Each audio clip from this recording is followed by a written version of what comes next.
how to log in. So I'm sorry for that. So let's get started because we are already 1 minute late. So without any further delay, I would like to get started. So once again, my name is Wasim Heather, and I'm a professor of mechanical and materials engineering at Central Michigan University here in the United States.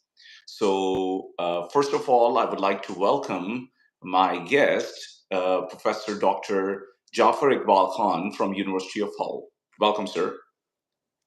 Thank you very much, and thank you for inviting over. It's really great pleasure to be here Well, with you. it's our pleasure. So I would just say before I get started, I would like to tell you that I'm a full-time professor. I am not like running any businesses or anything. I'm just like basically trying to help students to give them information about US, UK, and other universities.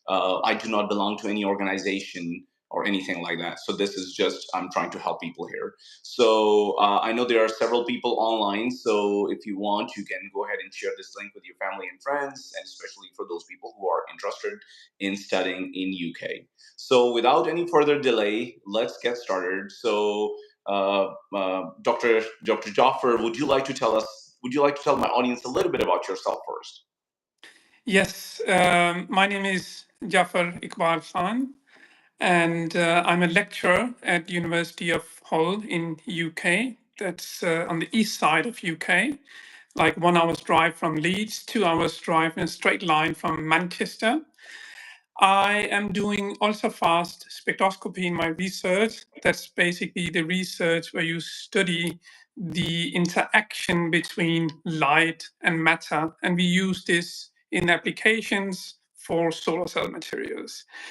I was born in Manchester some time ago, quite some long time ago, but I have really have enriched international exposure. So we moved when I was like 6, 7 years old out of England. And eventually we came to Denmark, where I basically completed my entire education. So I have my school, I have my high school, and then university up to MSc degree in physics from Niels Bohr Institute, which is a part of University of Copenhagen. After having successfully pursued my MSc degree, I wanted to go abroad, and I started to look around for options like PhD scholarships or PhD positions available, jobs in Europe.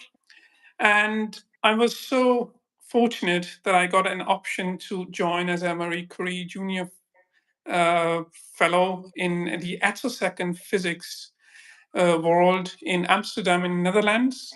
And I basically joined there for 2 years. And upon having finished my tenure, I moved to do a PhD in Leeds, back to United Kingdom. After my PhD, I moved to Saudi Arabia for a postdoc period, and actually I spent 8.5 years in Saudi Arabia. The university is actually not a university, it's more like a research institute because we don't have any undergraduates in KAUST. So KAUST is King Abdullah University of Science and Technology. And I stayed in the field of ultrafast spectroscopy with two professors. After 4 years, I was really lucky. I got promoted to research scientist because it's a research institute. You have this promotion step. So I stayed there for another 4.5 years, and then I moved to US for a very short time window. And arriving in the US, Northwestern University, Evanston, Chicago, Illinois, the state, I basically got an offer from UK, and I had the opportunity to return back. But most opportunity to join University of Hull as an independent PI, as a lecturer. Sorry, So Dr. Jaffer. I mean, I can hear you, but I cannot see you now. So I'm not sure what happened. let me check. Is it okay now? Um, I mean, I can hear you, but I cannot see you. Still not? Not really. Can you still not see me? No, I'm not sure. Can you I refresh? don't see you. Can you refresh? Let's see here. I can see myself moving. I can see you. I Okay. just refreshed my screen. Okay. I'm not sure. Let's see. Audience, can anyone in the audience tell us that if you're able to see? Okay. I think we should be good. We can carry on the conversation. All right. Yeah, so quite a lot of international exposure, and I've really enjoyed it. And especially when I stayed in Saudi Arabia, because Saudi Arabia is a bit different. That's actually what we know from media. So it was quite a different experience for me to go to Saudi Arabia.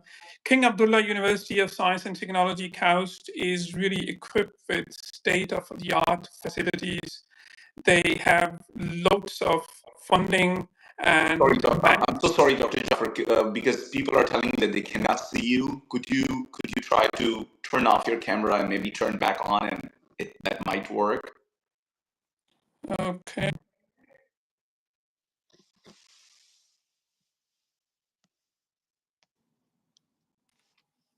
Yeah. Uh, it didn't work. So do you wanna go offline and then come back online? That might help. I'm not sure. Okay. I will press here offline.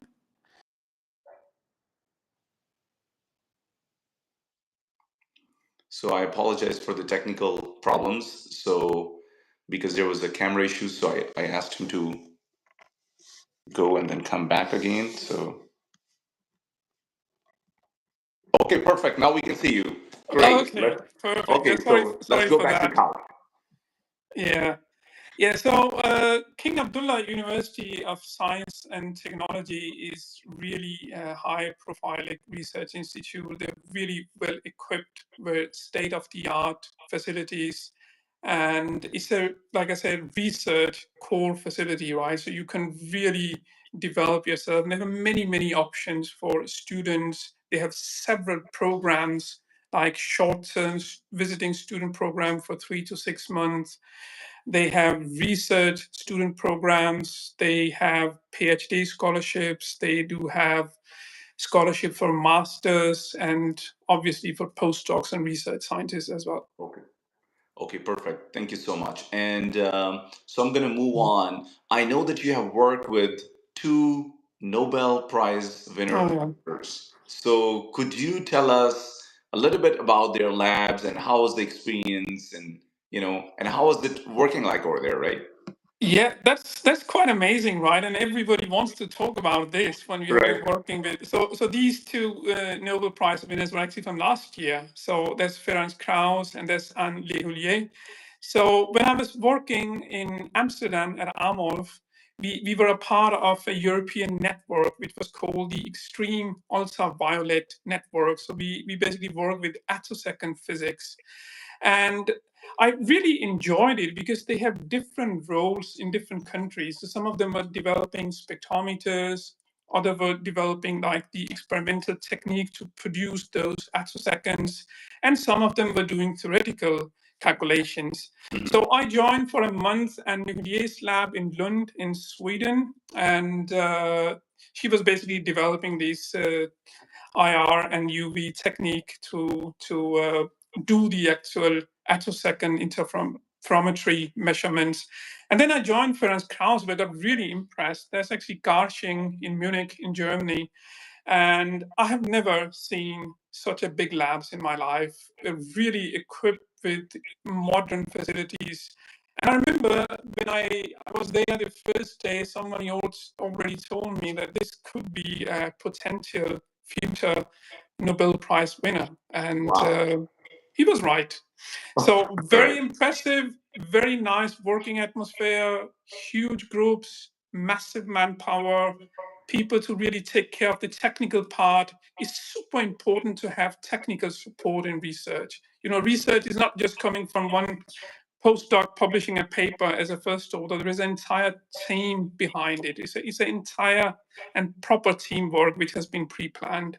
So everything was really planned. Meetings were super well organized, motivated, always motivating students, postdocs to encourage them to work on. Hmm.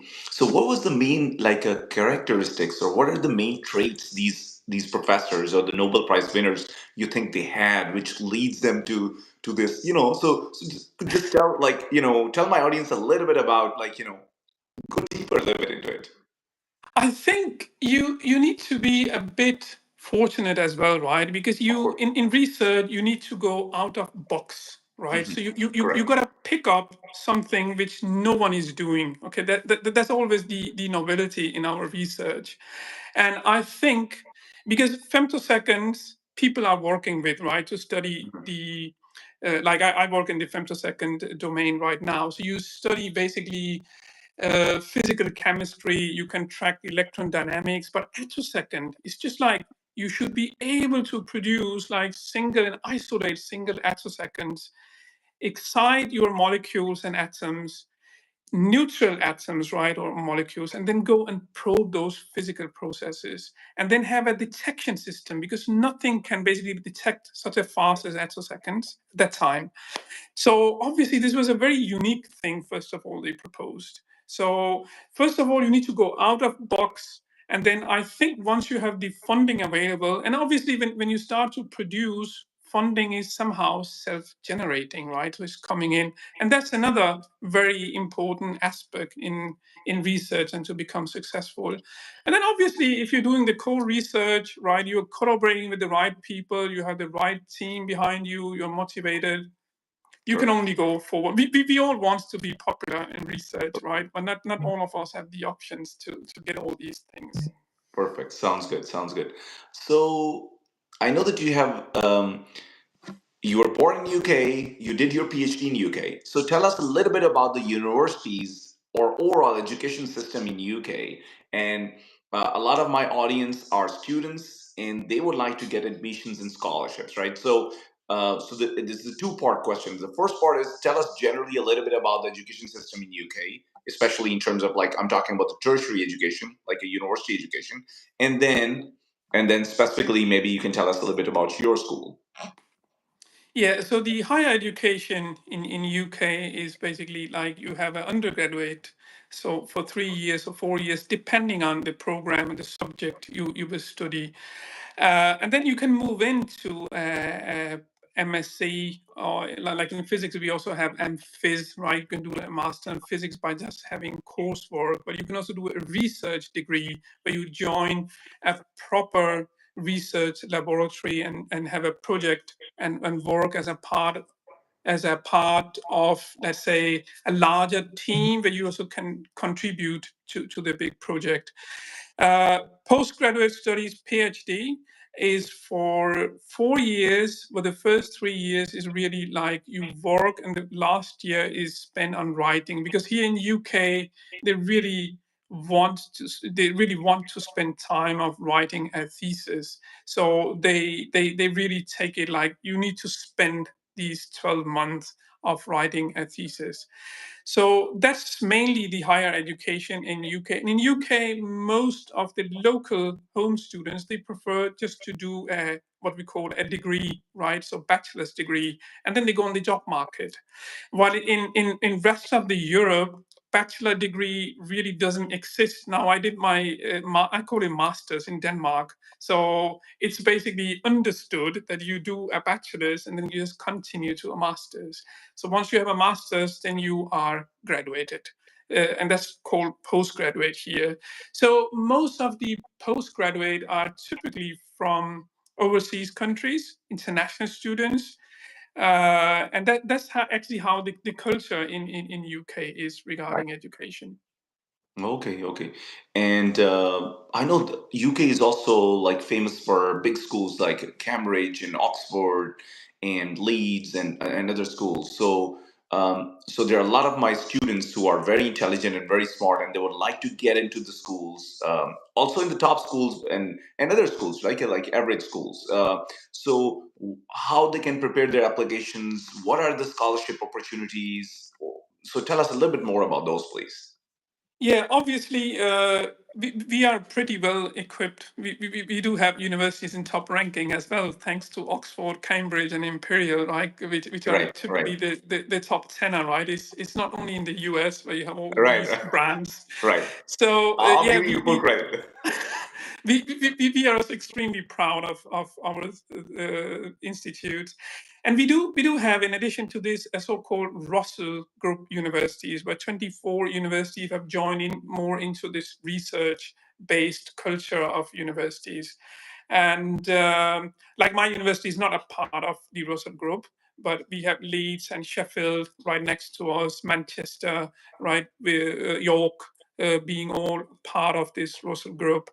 So for postgraduate studies, again, I mean, like undergraduate is pretty straightforward. You apply, you got an offer, you pay your tuition fee, and you're in the system. For Right. postgraduate, it can be a bit tricky, and it's tricky because of the funding, right? Because in doing postgraduate studies, people are often looking for support. And in UK, we do have Commonwealth scholarships. We do have another scholarship which is called GREAT. So that's actually mostly to the countries which belongs to the Commonwealth, and you can apply directly to the university system. Then the university will basically select you depending on the interest of research. For instance, come to me if somebody is interested in doing laser spectroscopy or solar cells, and then I will have to review the application. I will recommend the candidate, and in most cases, you have to specify what type of scholarships do you either possess or you're looking for. So if you're a Commonwealth candidate, then basically I can recommend that this candidate should fit for the Commonwealth scholarship. And Okay. then you might get an offer from the university and you should be able to apply for these. We do have few scholarships which you could basically be applicable for, or you might be interested in. So the procedure is always go to the centralized system, apply through the university system. It will go to individual PIs who will recommend you, and then you do your application, you will get an offer, and then you start your visa processing immediately. So now, when application comes to you, Mhm. and while you are reviewing applications, what are the main things you are looking for, like in the application materials, and which things kind of repel you? So tell us a little bit about those ones, like review Yeah. one. So first of all, I assess by looking, are you really a good fit to this course? Okay. And I'm looking for skills. Have you really developed your skills? How is your attitude? Because you're going to write a cover letter for me, right? How is your motivation, right? Do you really have those skills developed to work independently? Because it is required that you are able to work independently and think independently. Uh, on top of this, I will also be looking into achievements. It's not for all of it. And I personally think that's not super critical that you should have achieved something, because if you haven't achieved something, it depends all on your background. Where did you work? Okay, were you in a good group? Were you in a minor group? What did you achieve? Are you an Right. experimentalist? Are you a theoretical oriented candidate? So for me, that really doesn't matter. But obviously, you have to look at these things as well. And I do look at your experience as well as the work experience. So these are the thing I'm looking into. I sometimes don't really bother myself whether you are a good fit into my field or not, because I believe that a postgraduate can be trained to learn new things, and that's actually why you want to learn or do a postgraduate study. Okay. So it means that cover letter is very important, and probably CV is also Yes. very, very important. Um, so, do you recommend people to use the Europass format when they apply for UK, or is there any specific format for CV? Would you like to recommend? Well, I have seen typically different. I have seen many Asian CVs, right, coming Mhm. to me, and I think personally that there's too much information written on those CVs. I And see. I think that these CVs should be significantly shortened because, first of all, you need to think as a candidate, nobody has really time to read through 4 pages. Correct. And your CV for a postgraduate study can't be that long. I mean, ideally, right? It's your experience, it's your education. You might have done some of the projects which you're going to add and then you have skills. Like I said, this is really the most important thing right now, especially in Europe and UK. It's skills. How are your skills developed?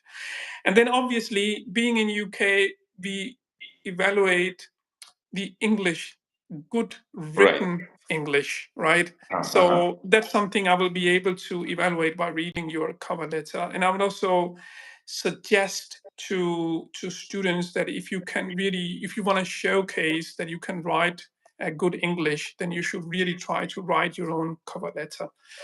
CV should be short and it should be very, very like crystal concise. So I can really go in, pick up all these points. Mhm. So, as you said in the beginning, you spent some time in the US, right? And then, of course, you were born and raised in Europe or in UK. So, how do you compare in general the universities in the US or the education system in the US and the UK? Yeah, so first of all, I would also say that the UK is a bit different from the European system as well. Right. Let's again come back to those scholarships, right? If you want to apply for a PhD in Europe, typically a PI or professor, they will have some funding. They can directly recruit Mhm. PhD students. Mhm. They will put an ad for a PhD scholarship, and then basically you will apply for this, you will get an interview, and you might get an offer. Here we go through the system in UK, so that's also a little bit different.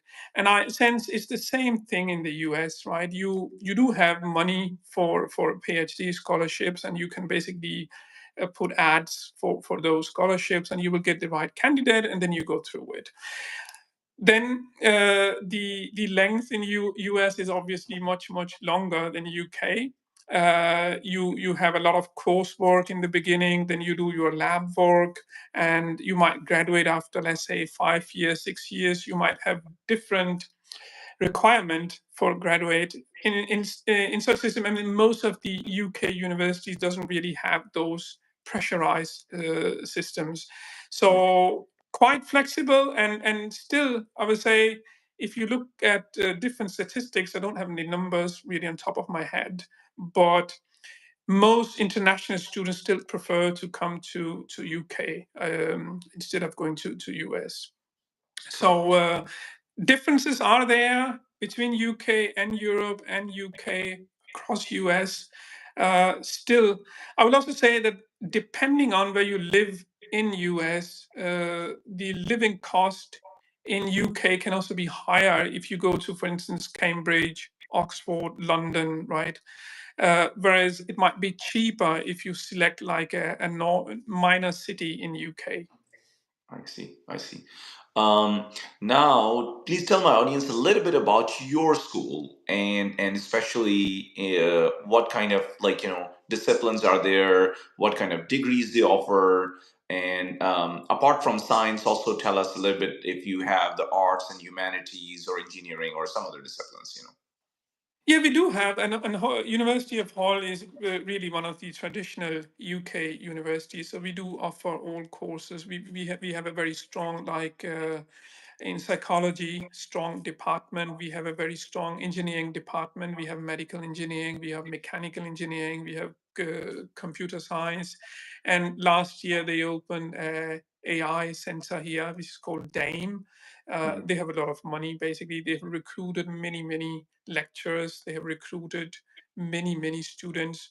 My department is quite small, so we do have natural sciences, we do have physics, maths, chemistry, biology, all these traditional, conventional subjects you can basically pick up. We have business school here.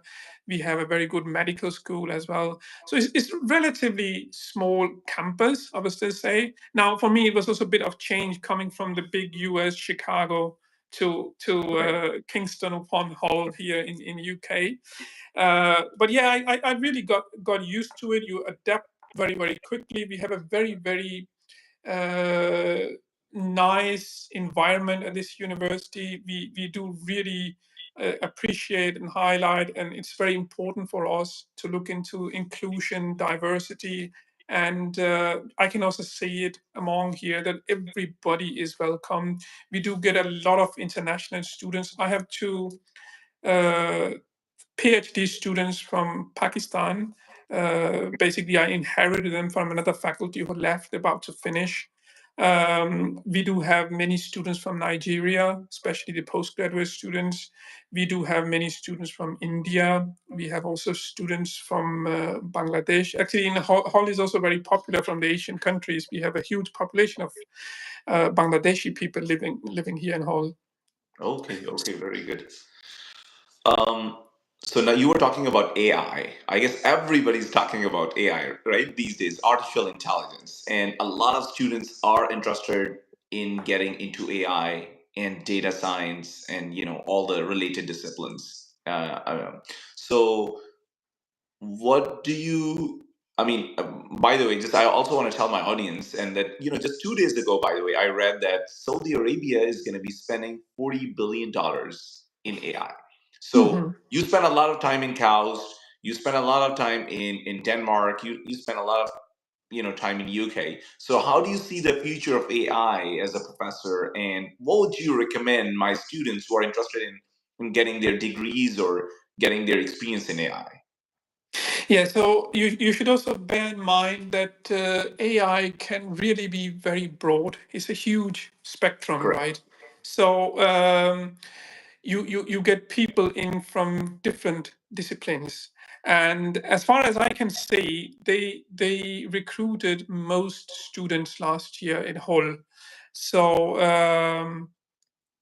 basically I think it's a new direction, right? And the only challenge which I see is, are we able to find the right faculties to supervise those students? Because if you have such a diversified background and you are in medical engineering, you are a physics student, you're a chemistry student, how would you be able to supervise across all these disciplines? Because it's not only computer science, right? Right, AI. right. So it's different. But yeah, I mean, we are obviously moving in this direction. I can also see in my own field in physics, people are basically who are interested in computational stuff and calculations. They do actually set up those complicated and very concentrated calculations, right? Where they are trying to use people who do have experience in AI. So and that's perhaps also why we got a new center open last year, right? And they got a huge amount of funding compared to rest of the Mhm, university. mhm. Okay, now once again, just let's go back to Saudi Arabia. Mhm. Spending 8 years in King Abdullah University of It's too Science and much. Technology, right? That's a lot of time. I mean, you got a lot of experience from there. So, Yeah. um, first, how was life in general? I know, by the way, I want to tell my audience that I was a visiting professor at King Abdullah University of Science and Technology, and And that's that's where I where I met met Dr. you. Jafar. And that's why I met you. Right, right. That's where we met each other, right? So, so I know a lot. Saudi Arabia is growing. I mean, they are opening up. A lot of people are considering jobs, especially the high tech jobs, and like white collar jobs. So, and you have already spent. So people are going into the Saudi Arabia, and hopefully in the next few years. And you already just came out. So based on what you learn, especially in cows, could you tell a little bit my audience a little bit more about cows and Saudi Arabia in general? Yeah, so life in Saudi Arabia and then life is in Kaust is two different things. Okay, Right. so Kaust is really a compound which is like 100 kilometers on the north side of Jeddah towards Medina on the Red Sea, and it's a compound. So basically, in that compound, you have a bubble, you have everything, and it's mostly Americanized system. So you have recreation centers where you can go and play football, play tennis, and everything is free for the community living inside Coast. And you can obviously only live there if you work for Coast. So there is like a health clinic inside, the schools inside, all American systems. So everybody is speaking English, and I think it's changing from year to year. Now it's almost 2 years I have left. So Cows is really a dynamic place, and changes are coming very, very quickly. But I remember that when I was there, we had more than 100 different nationalities, and we were 7,000 people in total in Coast. So Cows, like I said from the beginning, offers a lot, right? And that's because Saudi Arabia might have this reputation, right? Living there, too hot, desert, remote areas. And that's maybe why cows really offer you a lot of support benefits in order to attract you to work there as a faculty, as a postdoc, research scientist, do your PhD. And they do also have American systems, so very long PhDs, extended up to 5 years, 6 years. Research facilities are there, right? They basically provide buses to you, shuttle buses. You can go to Jeddah, you can go to Mecca, you can go to Medina, whatever you want. So a lot of opportunities, right? And to me, I basically, when I went to Saudi Arabia end of 13, and when I left the Saudi Arabia mid 2022, it was really two different countries, to be honest with you. I Wow. saw many, many, many changes. I saw really the traditional Saudi Arabia when I excuse me, when I arrived end of 13 and 14, but I saw that gradual change in Saudi Arabia. And in recent years, I think also we have all witnessed who are following Saudi Arabia. I still have many, many friends in Kaust. I'm still in contact with them. So there is a lot of changes occurring, and it is going, if you live in Europe, maybe more like the modern way of Saudi Arabia. So definitely a lot of changes which I've seen and witnessed. I see. Um, so tell us a little bit about. Can you hear me? I can hear you, but I can't Okay. see you. That's okay. So yeah, something happened. I'm not sure. So tell us a little bit about the research labs in KAUST. I mean, and how it is different from the rest of the country, or from, or how do you compare it with Europe or America? Yeah. So like I said, to me, Chaos was very, very unique because you do have these state of the art facilities. They have a core lab for entire Chaos, which is well equipped. Uh, each PI get a startup, which is again very important, right? If you have the money, you can buy anything you want to. So I can tell you about. I worked in Chaos Solar Center, Hmm. and we did actually have literally everything. I work in a spectroscopy labs. We have 4 5 huge state of the art spectroscopy lab. We have the transient absorption spectroscopy lab. We have the time resolved photoluminescence lab, time resolved terahertz. We bought equipment in.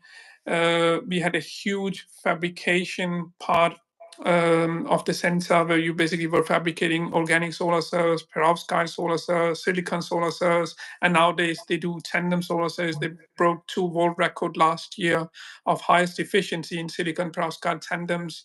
So yeah, they basically have everything available, and that's how cows is, right? They like to buy new and state of the art modern technology, modern instrumentation.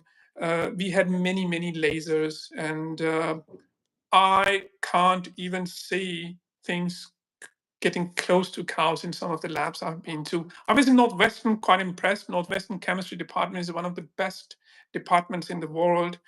But I would still say I saw much, much more in cows. I see. I see. So one last question about the KAUST is: I know there are a lot of students who would like to pursue their master's or PhD, or even as a short-term visiting student program, right? They want to join those ones too. So, what would you suggest? I mean, how the students can get into or prepare their applications if they want to study in CAUST? Yeah, so like I said, CAUS do offer small programs like for visiting students where you basically apply through the system and then they select few out. CAUS also have some partner universities like many other universities in the world. So there are some partner universities in South America, Mexico as well. So this is the other thing is that when you are applying for a PhD or MSc, you should typically go through the system and then send your application in. You can talk to a PI upfront and recommend him or her to be your supervisor, and then obviously your paperwork will come back to them. So it's good to have reached out already to a PI prior to applying, but then in most cases, the individual PI will always ask you to apply through the system. But the good thing is they might have interviewed you or have like a friendly chat with you, right? What you could do. The best thing to do, or if you want to do a PhD in KAUST, is to go through the so-called visiting student program, research program VSRP, or short-term visiting program. I think likelihood of getting a scholarship is much higher through this route.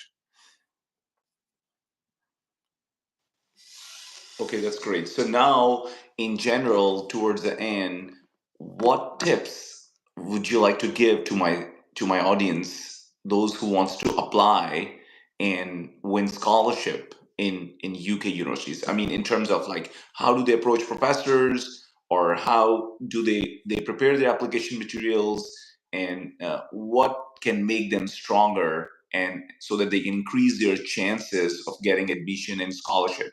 I mean, you can tell about the top schools like Oxford, Cambridge, or you are in Leeds. You can tell us about Leeds or in University of Hull, or in general. You know, what do they need to do? I mean, as a professor, what would you recommend them? Yeah, so like I said also before, first of all, I think each individual should really do some self-reflection, right? And say, am I a good fit for this course, first of all? Then you need to write a very solid cover letter. Hmm. And in that letter, you should really show that you are motivated, you do have some skills. Please do highlight your skills. This is very important these days when you're pursuing a postgraduate degrees. Achievements, highlight them. Okay, if you have some work experience, get this in. And then from there, once you have prepared your paperwork, it's not really necessary that you might be declined by some of the big universities, but choose where you want to go and where you think you could live. Once you have done this, then contact the PI as well. Have a chat with those people, right? Say, look, I'm interested in doing this. Am I a good fit? I think I'm a good fit into the department. Look also in different areas, right? Because you can't afford living in different areas. So do some research. How are these areas, right, financially? Can I go there? Can I go over there in the south, in the east, in the west? Like I said also before, if you're applying English speaking countries, really practice your written English, because this is very important. Because in the end, the PIs are looking at what you have written, and it should really be good or up to a certain standard. So another important thing is your ability to be independent, and you need to somehow show it that you are able to work independently. I see. I see. Um, okay, very good. So a lot of people are, reading, and when they read in the news, um, they say that, oh, UK economy is not doing very good, and so should I really go to UK? How did the COVID affected the universities, and so do you have any things to say about that? Well, I could also say in which country the economy is doing well these days. Right. That's also true. That's also very true. Right.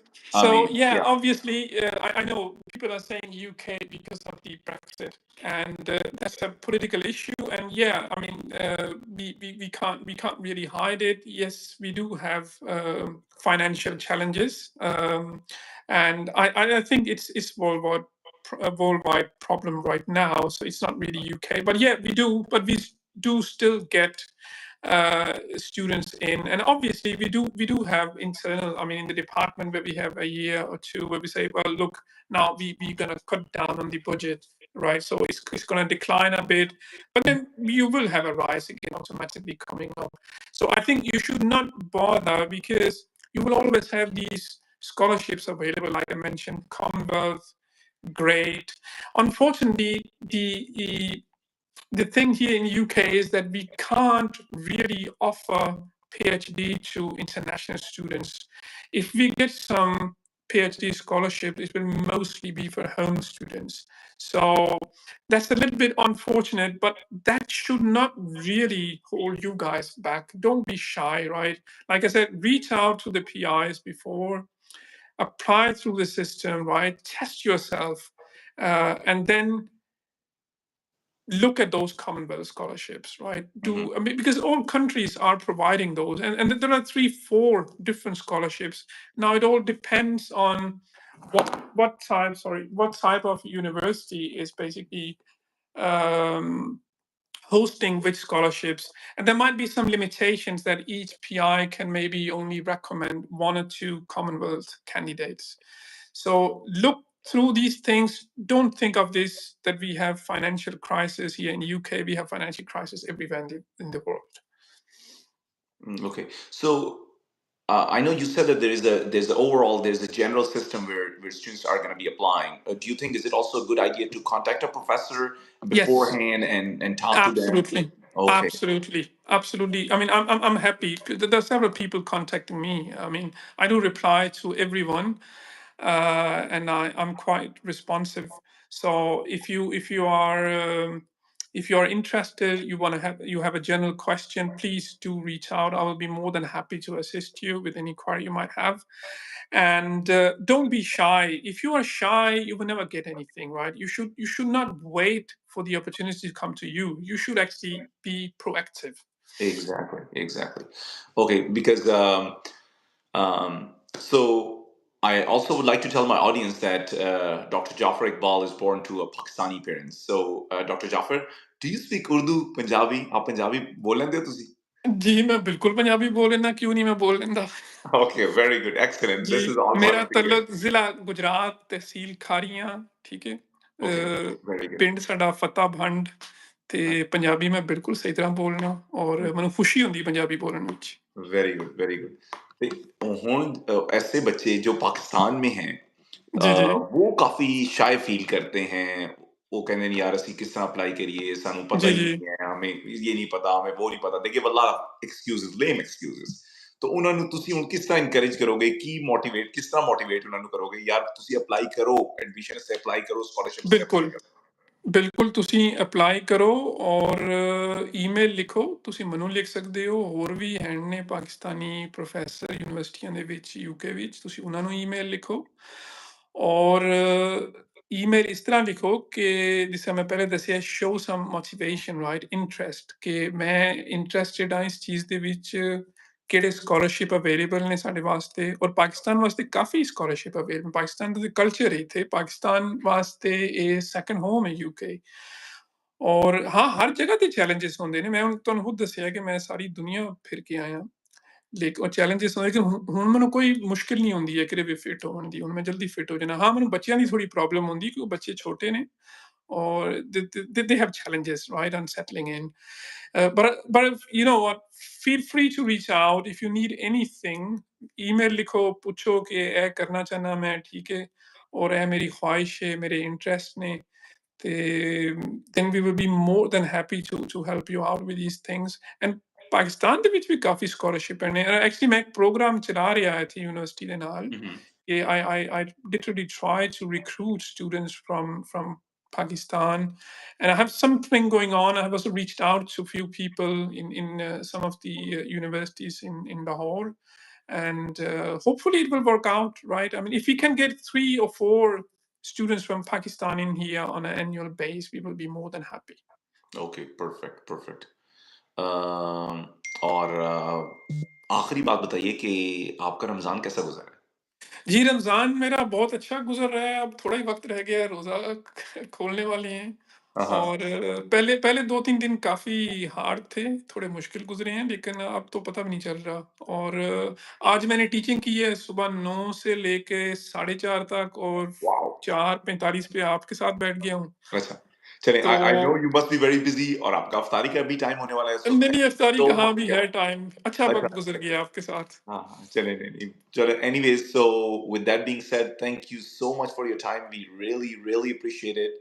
Thank you. And I'm sure all of my audience are also very thankful to you for taking out the time, especially in Ramadan, right?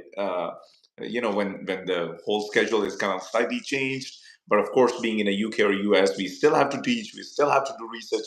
So once again, thank you so much for your time. We really, really appreciate it. If you don't mind, I would like to request you to share your email with me so that I am sure that after this live session, a lot of people would like to get in touch with you. They would like to ask you questions. They would like to ask you how they can apply for admissions and scholarships and so on and so forth. So please do share. With that being said, thank you very much, and once again, everyone for joining in this live session. We'll see you until next week. Thank you very much, and Thank you. Have a bye. good day. Bye. Okay, it's Bye. bye-bye. Assalamu alaikum. Thanks, salam.